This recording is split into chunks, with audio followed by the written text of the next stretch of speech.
Okay, for our listeners and our viewers today, we have an incredible special guest, Mike and Tobin, OBE, entrepreneur, author, expeditionist. I would call him a life capitalist as well, because he's been incredibly successful in business and in life. So this is the first of many to come for SilentEgo. Life beyond the spreadsheet and the soul of the entrepreneur. And what a privilege to have Mike and Tobin to talk about his story of life. And with that subject in mind, he wrote a book called Live, Love, Work, Prosper, which got us here today. And wow, what an amazing journey. So Michael, welcome and happy Monday. Thank you very much. Thank you. Very, very happy to be here.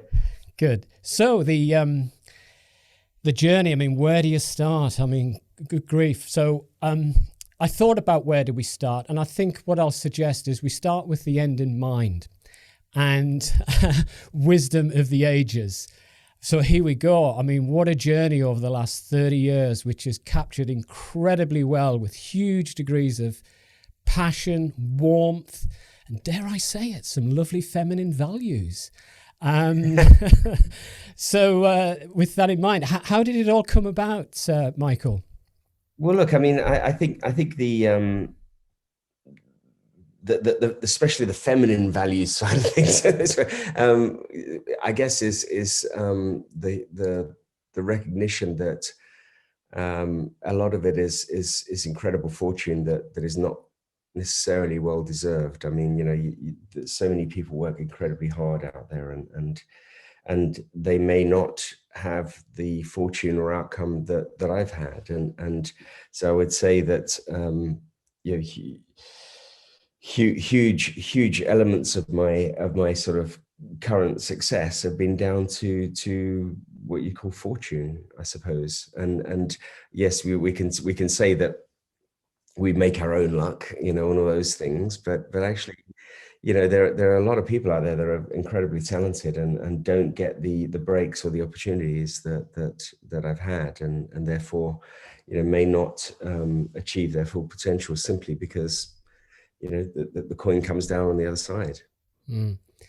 Interesting. So, you know, quite a humble view. So what I'm keen to explore is the journey of, you know, the kind of the egocentric values of almost, you know, going back 25, 30 years ago when you were in that world, and how you've traveled through those decades of experience. And as you've just said, the pivotal people that you've met on that journey that have helped you in some capacity. Just give us a little bit of an insight into that. So I was born in the East End. I kind of left school at 16. As soon as I possibly could leave school to earn money, I did, and I was working for £30 a week as an apprentice in electronics area with a company called Rockwell Automation. And you know, that was the first thing, is I just wanted to, you know, I didn't want to be. I guess I probably felt that I wasn't bright enough to stay on at school, but also I wanted to earn money. I wanted to get out there and start making a living. And at the age of 7, even before that, my mother took me to Africa to escape my very violent father. And so at that point, you know, I was thrust into new environments. You had to learn different things, and you know, I was petrol bombed a couple of times in what was then Rhodesia during their sort of civil war. Shot at several times. Unfortunately, none of them got me. But yeah, those times and that upbringing was quite eye-opening, I guess, for a kid. But you know, and then you sort of you come into today's world, and you sort of look at the challenges we have, and you say, well, actually, yeah, yes, they're challenges, and yes, they're big and they're important to everybody. But you know, I always think that I've survived worse, if it makes sense. So you kind of you look at everything in a relative view. So I don't sort of look at situations and go, oh my God, that's terrible, or oh, that's really, you know, you look at a situation, say that's another situation, and you just kind of deal with it, and you get through. but I think, you know, the sort of the luck side of it that I was mentioning earlier on is, you know, little things. I mean, I remember when I was sitting in Bond Street tube station when I actually got the letter that told me I'd got my apprenticeship at 16. And so, you know, back in those days, there was no email or internet or anything, you know, and I was sitting there, I opened up the letter, sitting on a bench in the tube station waiting for the train. And there was an old man sitting next to me. I'm sure he's obviously passed away now, because that was a very long time ago. But he probably couldn't even read what was written on my paper. And as I opened it up, I was delighted, and it said that I got my apprenticeship. And he turned to me and he put his hand on my shoulder as he saw this beaming face of a 16-year-old, 15-year-old, and he said, "Son," he said, "always go the extra mile." He said, "because there's less traffic there." So and that stayed with me, right? And you know, it's kind of, if you do that little bit more, you see barriers, right, as the things that differentiate you to your competition, not barriers to you. They're the things that you must overcome to make the differentiation between you and your competition. And you know, that in my mind stood out for a very long time. Wow. So is it fair to say that sort of taking that on board, and it's obviously evident in the book in so many different ways. And, you know, when I completed the book, I said to myself, well, one, there was lots of personal synergies, if I'm really candid, in overcoming adversity, you know, making something great of yourself. I think that a lot of people make, you know, good of themselves, but you made great, in my view, with the challenges you had. And I think this is why I want to, you know, reference this book quite a lot, because there's a lot of there's a lot of meaning in it in so many different ways. And I think you call it the sort of the 45-degree lens piece, I think, that you mentioned from time to time. And you're looking at things from a different perspective. But going back to that early day, did you feel when she was sort of gravitating, you know, energy being the word I'm using here, to those sort of, you know, insights, that you had something special?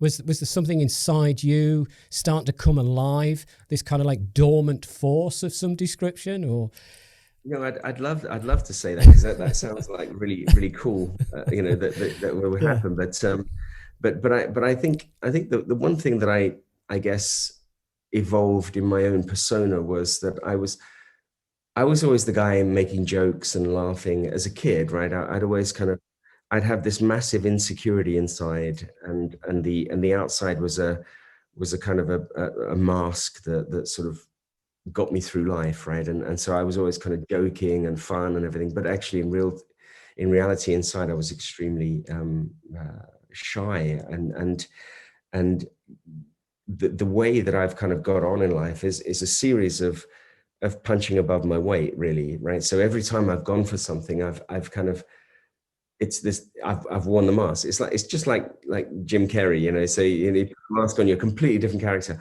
And so I'd wear this mask, and I'd punch above my weight, and I'd go for things. I'd go for jobs that I knew I had no right in getting, and I'd get them because the mask got it. You know what I mean, right? Yeah.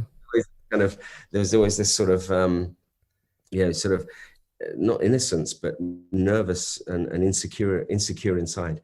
And then later on in my life, much later, when I met my wife, and I'd been married and divorced at that time. And when I met my second wife, that it was finally a moment where I felt, and I guess I could say she brought it out of me, that I felt that I was enough. You know, I was good enough without the mask.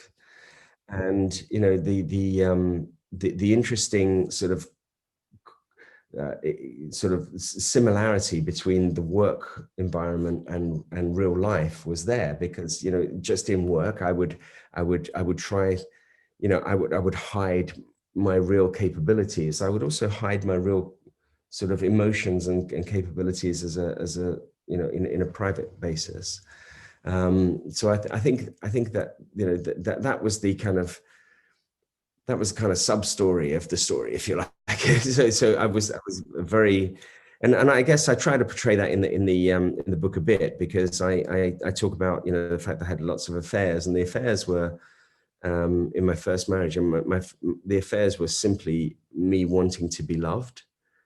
And even when someone did love me, that I didn't believe it. So I wanted to go out and verify. And, you know, and it was always constant sort of, please, you know, can I do it again? Can I convince someone that I'm good enough, you know?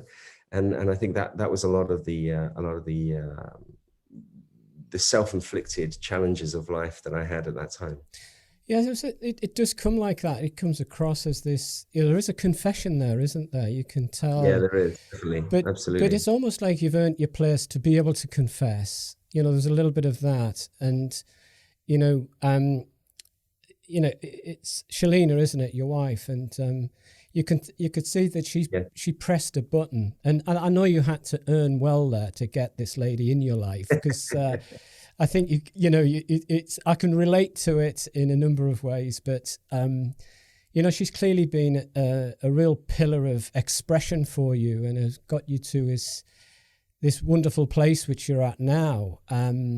But equally, you know, to have the sort of, pardon the language, but the balls to express yourself the way you've done it is fantastic. You know, from city entrepreneur, you know, the background. I mean, in my world, I can relate to it from a, you know, I've been in the tech industry, probably in the same length of time. We've never crossed paths, but I can certainly glean the challenges and, you know, building a business from where you took it, you know, from to, and all the sort of the boardroom challenges that sort of you know, communicated as well. And I think for any of our listeners and viewers today, you know, this is a real, you know, testimony to grit and determination, but equally to come off the back of what you've come off and do what you've done. Once again, this is not, you know, about bolstering your ego, because to be candid with you, I think you've left that somewhere. You know, I think you've managed to, you know, sell it somewhere, Michael, and that's fantastic. But these amazing people in this wonderful journey is just so inspirational. So coming on to sort of, you know, family, and something I picked up from the book about leadership and family, and I know that's a bit further on. It's coming towards the end of the book, where we talk about leadership from the front, and then obviously this heart-centered piece, which is, I think it's the Asian way, so to speak. That was very, very insightful. But then if you peel that back to sort of the spiritual essence of this book, because it does have a spiritual artery right through it, which I found really, really good and really interesting, very educational. You know, I think if you, for me, I did listen to it. I didn't physically read it, but I think if I listened to it 3 or 4 times, I'd probably get 3 or 4 different versions of it. That's how powerful I felt some of the stories were, and insights and experiences. Well, it's interesting you say that, because when I did the Audible version of it, yes, and I recorded it myself.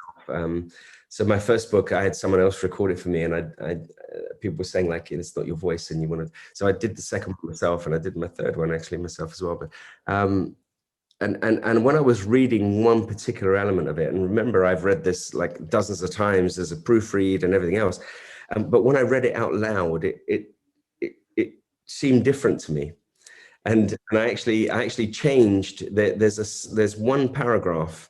It's quite a large paragraph, but it's one paragraph that I've changed completely in the Audible versus the written, because it just sounded better the way it didn't sound right when I was reading it out loud, but it's fine when you write, you know, when you read it written down as to yourself, but when you actually speak it, it's different. And I think that it sort of symbolizes the nuanced element of the book itself, because, you know, it's kind of, it's not designed as a thou shalt type book, right? It's simply these are my experiences, and if you can tap into them, and if you can articulate, or if you can sort of get something in your life that is the same, then this is a way of viewing it, right? That might help. And so it's not prescriptive in its approach, but it's very sort of, it's designed to sort of give the utmost openness.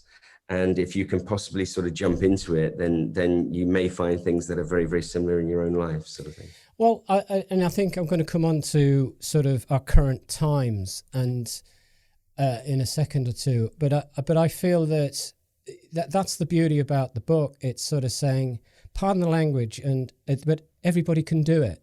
You know, there's something in there for everybody. But everybody can do it. And as a kid leaving school at 16, the adversities, the challenge, you can overcome things.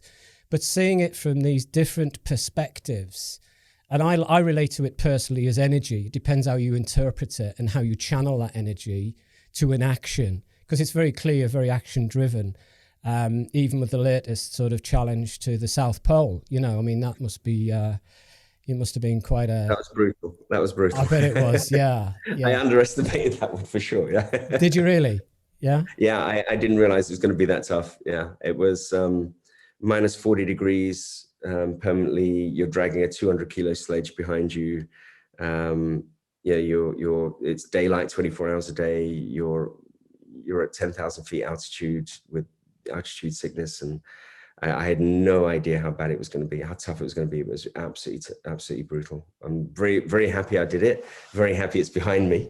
But I won't do that one again. Okay, well, that's once again a great confession. But what was the one thing when you completed that? Because this is the other thing about the book, which I come back to is part of your character here, is there is a completion to you. You know, it's like, if you don't mind me saying, I was going to ask a question towards the back end of this conversation, but if you had your time again, I think, what other things would you do? And I think the first one I would jump in with is you would have made a great actor. You know, and I don't mean that in a, but a Hollywood actor. You would have been, because it's this job application piece. You know, I can do it. You know, give me the opportunity, I can do it. And then obviously at the other end of the continuum, we're off to the South Pole. You know, I can do it. But what was the one thing completing for our viewers and listeners today that you recognized off the back of that? Well, a couple of years ago, about the time I was doing the book, actually, I did 40 marathons in 40 days as well, which was for the Prince's Trust 40th anniversary year. And again, you know, I've done a couple of marathons in the past, done a few marathons, but to get up every morning and do a marathon before you start work. So I was getting up at 3:30, getting in at 5:30, getting in at 7:30 in the morning, and then start, you know, having a shower and eating my breakfast and then getting to work. But you've missed one thing, Michael, the massage. It Yes, was worth doing the massage. Yeah. Well, my wife gave me the massage. I'd have an ice bath as well. Yes. If you want all the details in it, which was not very pleasant. But and you know, the fact that people say, you know, I don't have time to go to the gym, I don't have time to keep fit and all that sort of stuff. And I was doing that in the morning before my work day started, right? So I fitted it in specifically so that I could do it and not really change my day job. But for me, it's once you've decided, once you've kind of committed to yourself that you can do something, then all other things fit in around that, right? So therefore the difficult part of anything is believing yourself that you can do it, right? And once you get over that hurdle, all the other kind of day-to-day elements of life will fix themselves. It's simply about convincing yourself that you can actually do it. And I've kind of got to a point now where I've got another challenge coming up that my wife won't let me talk about until we're kind of done in our own sort of context. But once she's brought into it, then she will let me talk about it, because she says when I talk about things, they become reality. So if I have something and I say, you know, I'm going to do this, or I'd like to do this, or I'm going to be this, I talk about it a lot and I tell a lot of people, and then the responsibility of doing it becomes enormous. And the downside of not doing it is the shame of not doing it, rather than the fact that I'm even trying it in the first place. So So there's a lot about sort of, this kind of building the picture, building the scene, and the acting thing is quite interesting, because if you build the scene build the set, if you like, and then you put yourself in it, then there's nothing else you can do other than be that person, right? So and I do that. I kind of build, I almost subconsciously build the set. I build the scene of what I want to happen around me. And then the actual doing it is not that difficult compared to everything that has gone before. It's interesting because you're putting yourself into a wrong words, but making the point, almost a state of insecurity deliberately. So you're putting yourself into a volatile state, and then using the power of your vision, and then you're feeling your way through this whole experience to the point of like a manifestation. It is really interesting you say that, because it is, I choose to do things that I know I'm very uncomfortable doing, or I know deep down. And again, it's very different on the outside. The outside is, fine, it'll be fine, it'll be good. But deep down, I'm terrified with. And it's a way of kind of pushing that sort of internal fear to the nth degree. And I mean, the one thing that I guess I'm still afraid of in a way, and I don't know whether, and I'm still trying to work it out, is death. And not because death is a scary thing in itself, like, it's going to hurt or anything. But I'm really fearful about what it's going to be. How am I going to be 6 foot under the ground, and all this life is going to be going on above me, and I'm not party to it, and I'm not involved in it, and that's really annoying. That's kind of, and it's not fear, it's annoyance that I probably can't do anything. I probably can't do anything about that. Well, that's it. That's really really interesting. I think that, coming at it from a slightly different perspective, if I look at ego, and I look at the journey of life from beginning to end, is I think that we're always chasing where we came from, if that makes sense, at a holistic level. I kind of feel that. But coming on to the book, I mean, there's some lovely messages here for people right now. We're going through some quite interesting times. And this was, when we talked in the book about family business and, actually, you did deals, business is business, but you said it in such a way that it was about the accumulation of friends, and I see the times we're in right now, B2B, B2C, call it what you like. We're in the P2P business. It's never going to change. It always was. Process gets in the way. We know that. But we tend to manufacture sort of adversity and things. But the message here is, it came along loud and clear to the entrepreneur, the young guy right now that's possibly unemployed, going through these sort of challenging economic times. And by the way, I see nothing but opportunity for everybody. But it depends, comes back to your point, Michael, about how you look at things. We use that half empty, half full measure yardstick. But the long and short of it is, it's about harnessing that energy in the appropriate way and making things happen, bringing things to life. And we have become, and I see it from the corporate perspective, we can become sort of too conditioned to that sense of belonging. Well, now that's uncoupling, this whole next generation of entrepreneurs is being born. And I think that's why I reference this book so heavy, because I think there's some real lessons in there that is so profoundly expressed that you can do it. And you've just backed it up, and it's fantastic. So with that in mind, family business, we're now working from home. We're working with we've got our husbands, and the husband and wife are in the front room. They're the boardroom now, is the front room, right? And we are inviting our clients to our front room, words to the effect. And the funny thing is, I had this, I'm chairman of 2 public companies, and both of them, we had the AGMs this year in my hallway.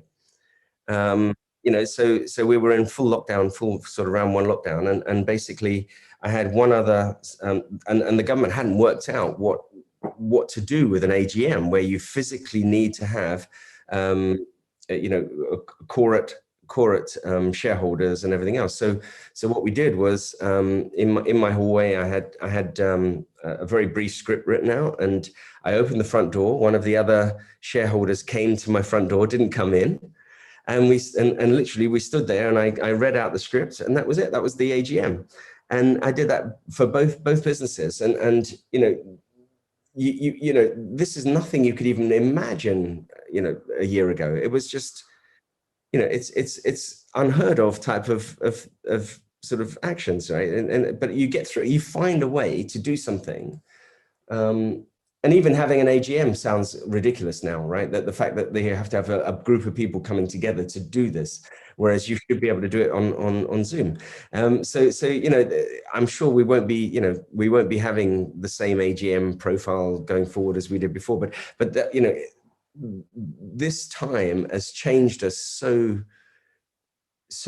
immensely and rapidly, right? In the way that we think about work and the way that we think about life. You know, and what's important to us. You know, we loved the restaurant scene beforehand, right? And even between the two lockdowns, we kind of strayed out to restaurants again, and we buy these home kits from the top restaurants all the time, and it feels like we're sort of hanging on to something that we liked before, but actually what we're finding now is they're not as good. We're actually now going into real home cooking, and we get deliveries of vegetables now instead of these home kits, and we're starting to make our own sort of, you know, our own creations, and we're sort of thinking now maybe we should open a restaurant because we're getting really good at this stuff. And so, you know, this 1 year has given everybody a massive learning opportunity if they're able to see it that way rather than a pain opportunity. You know, I think you're absolutely right. I resonate with it, with the work we're doing with, I've got two businesses myself. I've got EgoStream that supports the growth of the technology industry, which is flourishing nicely, but Zengility.life, which is all about helping people, you know, transition from corporate life, which comes back to the book once again. I can't reference this enough, work-life integration, where we're now doing the merger, and I'm working personally, and it echoes exactly what you're saying. Firstly, there's lots of opportunity, and secondly, a lot of execs now looking to sort of say, well, you know what, I don't want to go back to that environment. I took a voluntary, I call it voluntary freedom, right? They used to call it redundancy. Now it's voluntary freedom. And I'm saying, hey guys, come and talk to me because I want to help you sort of reinvent yourself and access the new version of you know, in hypothetical terms. So that's fantastic. Yeah, so it's good. And, you know, like I said, I think that going back to the book again, not to overcook this, but I think there's a lot of good meaning in it in the sense that it can be done. And that is one of my, you know, if I write a book, Michael, it'll be called It Can Be Done, because, you know, I'm a big believer that it can be done. It doesn't matter what age you are, which, you know, the young guy, but equally there's a lot of people out there right now in their mid to late 50s that are too young to retire, too old to work, you know, that sort of headset. For me, that's bullshit. You know, we're living in the time of the ages, where wisdom of the ages, communicating through the glassroom, the screen. There's never been a better opportunity for the wiser guys in our industry. I'm talking the technology industry, obviously, because I know it as deeply as you do.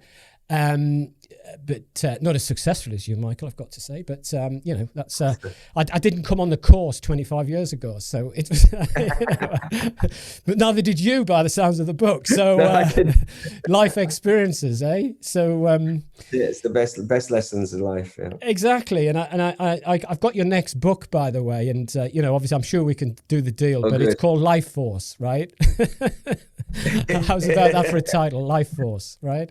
That's pretty good. Actually, this was my next one, Lifting the Floor. Yes, that came out in September, and that is kind of a story of the industry itself, right? And that shows how even the people that had the brilliant insights at the beginning, that were the kind of the founders of the industry, very often they don't make the money out of it, right? And because there's a disconnect between their brilliance of vision and the kind of how do I exploit it type lessons. So you know, I wouldn't call myself academic by a very, very long stretch, right? And so I would say that I've got the kind of the hustle skills rather than the the scientific skills of life, if you know what I mean. And I think if you get the two together, or if you can form a partnership of the two together, then you're destined to greatness. I think so. And I go right back to the beginning and those early profound experiences that strengthened you for what I would call street wisdom. You know, whether you were conscious or not conscious, it's very evident in the deals that you did, the acquisitions that you've made, and, you know, the prevalence. And I come back to, you know, this, I remember there's a chapter in the book where you were talking about running across, I think it was London Bridge or Tower Bridge, sort of when you were training or doing the marathons at some god crazy hour or whatever. And I think you were on the phone to somebody in Hong Kong or somewhere, or, you know, and I was just thinking, and then I got a bit further, and it's sort of the advert you did with the Joker, you know, you're really pushing the boundaries there. But actually, they bought into it. You know, it's having that sort of ability to not conform. You know, break the rules. Come on, that's what this is about. And you know, the great thing about you know, the reason I was doing the marathons at that time in the morning was so I could continue with working, right? Because I couldn't afford to take 40 days off work. Even though I was on sort of non-exec roles all over the place, but and you're right, it was Tower Bridge, and I actually, because it was Hong Kong, they were on a different time zone, so I was happy to do the call because I was up anyway. It was 5 a.m. and they just didn't, they couldn't believe that I was literally on the board call with my headset, running on Tower Bridge, having completed most of a marathon at that point, almost home. And but you can do all these things, and there's no reason why you have to be sat in a boardroom to do a board call, right? There's no reason that while you're running you're not doing something else, and you know, and I think that you know, we this time in our lives is above all else the opportunity to think about things in a different way, and we should be sort of saying, well, you know, just because it was okay before to do it like this, or just because it was the only way to do it like this before, then we shouldn't be saying the same going forward. We should be thinking about, you know, what is the new normal? Yeah. I completely agree. And I think the work-life integration is a very smart expression. I think work and life have become one. And I think it's all about the adaptation going forward. I mean, I'm a massive fan of it. I saw it coming 10 years ago plus, you know, post.com crash. You know, it was predicted. You know, we all knew technically where we were going to end up. But if we look at the future for the next 10 years, as I see it, I mean, the pace of change is massive at the minute. We know that. You know, a day feels like a week feels like a month feels like a quarter, and so on and so on. But I think like I say, coming back to the championing of it can be done, overcoming it, integrating your life with work, is a smart choice, because once you begin to sort of, and okay, we're all novices to a point with it because we haven't been conditioned that way, but I think you champion it really well with these, you know, the Tower Bridge story and all the other environments that you were in. You never tried to separate the two in some respects. And okay, there were some early years where it did get the better of you. It's evident in the book, right? But I think the wisdom came off the back of that, not to be repeated. But this goes back to where we are right now, is there's never been a greater opportunity to harness new thinking with new energy. And I think that that's something I gleaned with yourself, is about that alignment of energy. So with that in mind, I just wanted to sort of highlight to our our listeners today and viewers, etc., about how, Michael, you talk a lot about fitness and health as being a real capital pillar of, you know, the lead. You got, you know, I think you quote the Steve Jobs piece quite a few times, which I think is really, you know, quite simple. You know, if you look after yourself, you know, the oxygen mask piece, you can lead others. Yeah. You know, I love that. So you know, my approach to charity, right, is something that starts from yourself, right? So you've got to, if you're not perfect, not perfect, but if you're not in great shape, whether that's physically or mentally, it's very difficult for you to help anyone else, right? So if you want to help someone else, you've got to start from yourself, right? Because the amount of effort, the amount of effort you'll put into doing something for someone else, and which may or may not be helpful and may be harmful. If you could do that to yourself and make yourself a better person, or a fitter person, or whatever, then you'll have 10 times the power to go and do what you wanted to do for someone else. So I think this whole kind of concept of charity is super important. I mean, the being benevolent is part of being, I think, a decent person, but it has to start with yourself. It has to start with, am I, can I do anything else for me first, right? And then the multiplier value of your goodwill that you wanted to do for someone else before anyway is enormous, right? If you just get your own bit right. And I think that's often missed, because we're naturally, generally people are nice people. They want to do nice things for others. But if you're not straight yourself first, then you're kind of wasting a lot of effort and wasting a lot of energy. Mm. It's interesting, and I think the other, one of the points, about your being in touch, your phone, you're always there, and when we talk about this work-life integration and fitness and mindset and all the rest of it, it is all about that absolute completeness, isn't it? There is a completeness, and that's something I got from the book. Actually, there was a completeness to it. And I think that's why I felt there was a lot of warm vibration coming from the book. I mean, it had its extremes, but to be honest, there was a lot of really good completion there. Well, that's really, really kind of you to say, actually, because, a number of, you take the phone example, a number of people say to me, why do I have the phone on the table all the time, even at a dinner, in a restaurant? Why is the phone there, And I say, well, look, I look at, so that's not a ball and chain for me. It's a liberation for me. It's a kind of,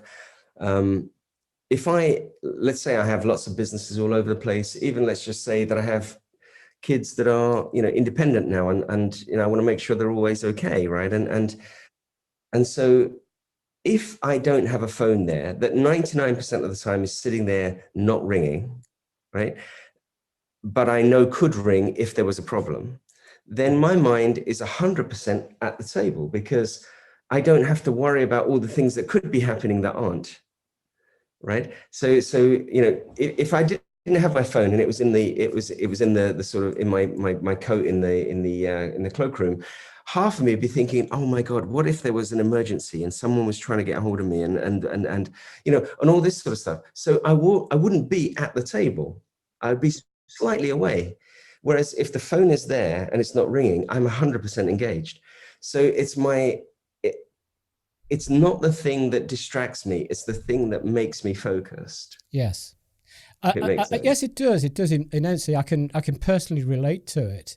And I think that what I picked up, once again, a pearl of wisdom from the book, is ready to respond, not ready to react, ready to respond. And I think that I find it hard to disconnect. So if it really talks about, yes, I have rituals and routines for chill time, all of these sort of great things that you work out as you get to the sort of certain stages of wisdom. I don't like the word age anymore, because I think it's all about the power of wisdom, Michael. So let's get that in. And for you veterans that are listening today, life is about to begin, right? So if you're being released from the shackles of the corporation, it could be the best thing that's ever happened. Okay, so it can be done, and I think that's important.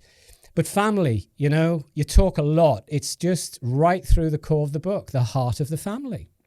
Yeah, no, it is, and your comments there about sort of finding it hard to disconnect, and it's almost it's almost like you shouldn't need to even feel you need to disconnect, right? So work and life should be so seamless that you shouldn't even think about, I need to just relax, or Yes. relaxing is it should be part of your work. It's if you're not relaxed in your work, then you're doing the wrong work, right? So Yes. and I understand there are people that obviously a bus driver can't disconnect and reconnect, and he's got a job and then he doesn't have a job, right? So he's driving a bus that he isn't driving a bus.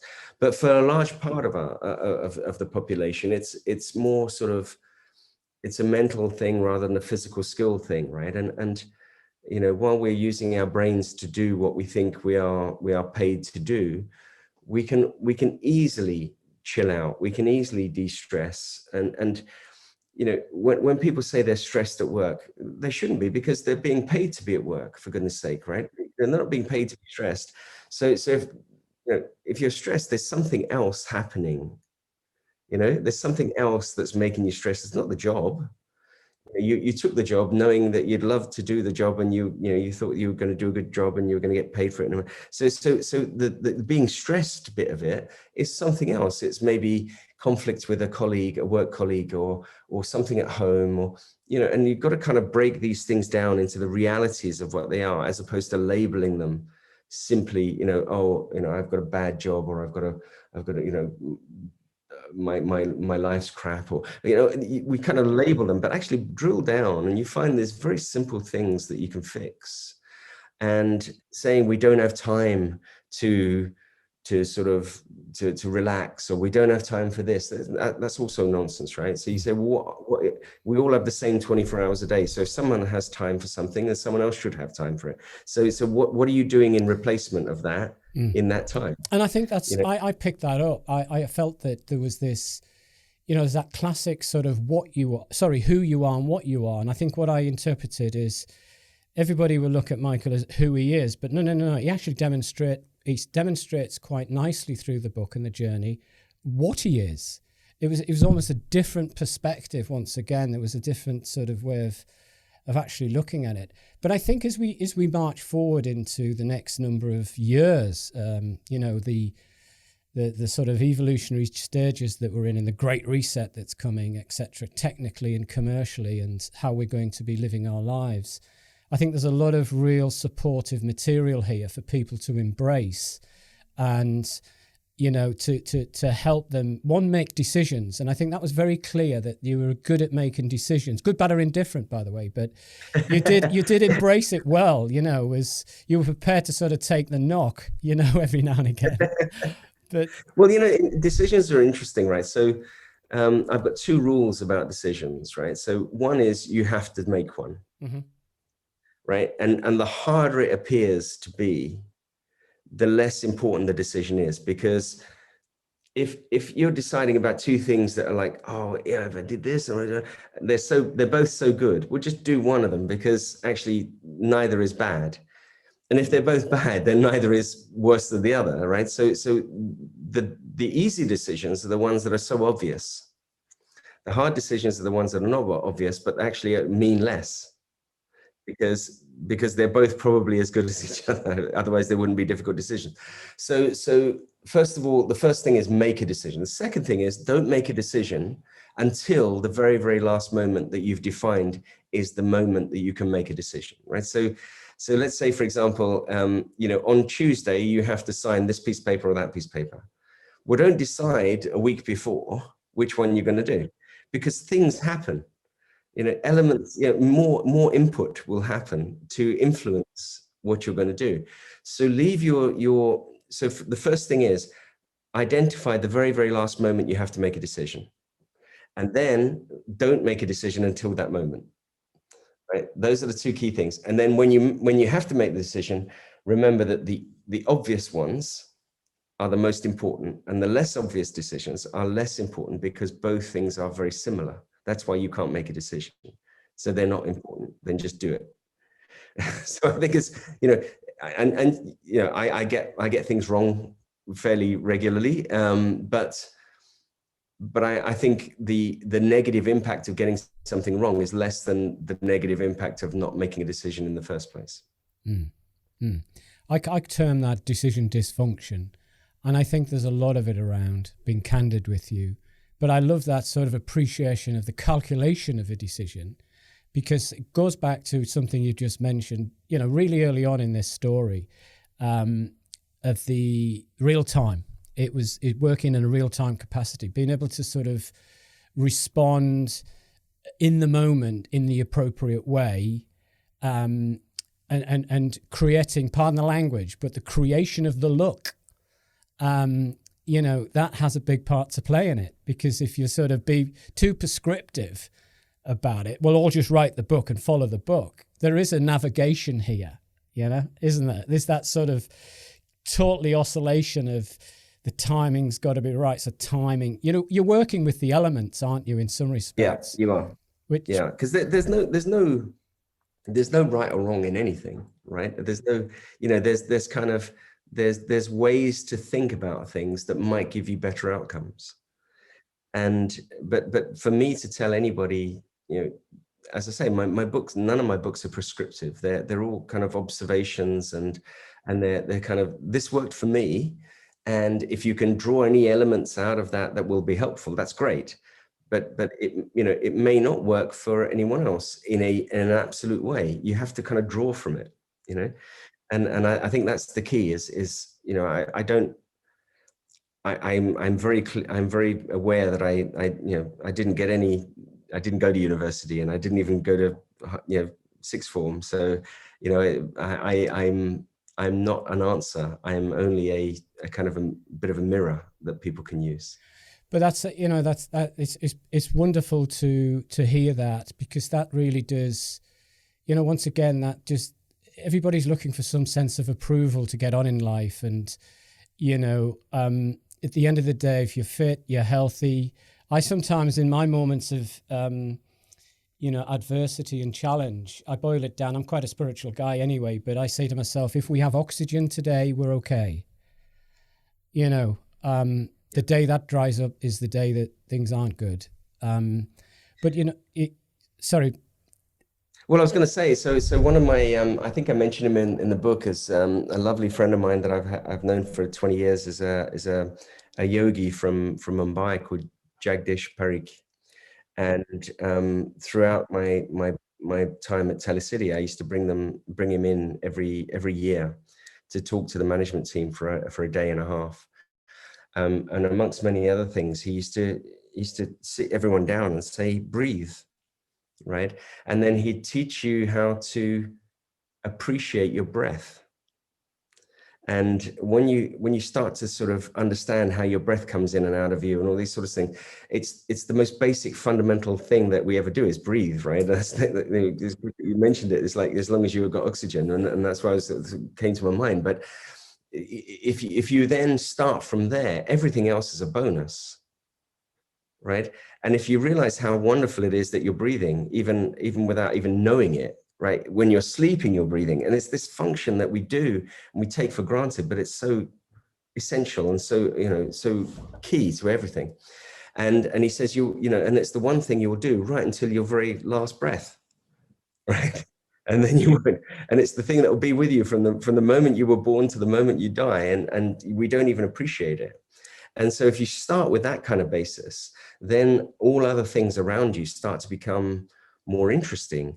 And the small wins of life become incredibly good. They go, wow, I just did that, and that's a win. And I think once again, coming back to the pearls of wisdom, there was, you mentioned, didn't elaborate it too deeply, but there was little touches that I thought were nice and I would say sensitive. And it was very clear that there's a lot of sensing going on here, in the sense of, simplicity of, the beauty of a good night's sleep, what I would call the brilliant basics of life, which is sleep, nutrition, exercise, recuperation, kind of everything that alludes to that peaceful state of, I wouldn't necessarily say balance, but harmony, And I think in some respects, it's that sort of goes back to the beginning about, you've produced a great song, and then you produced a great song and then made an album. And now, as we come on to a bit of a conclusion here, Michael, what's next, and what's the new movie? What's coming? Yeah. Well, actually, funny enough, so I mentioned the third book earlier on, which is kind of the journey of the data center industry per se.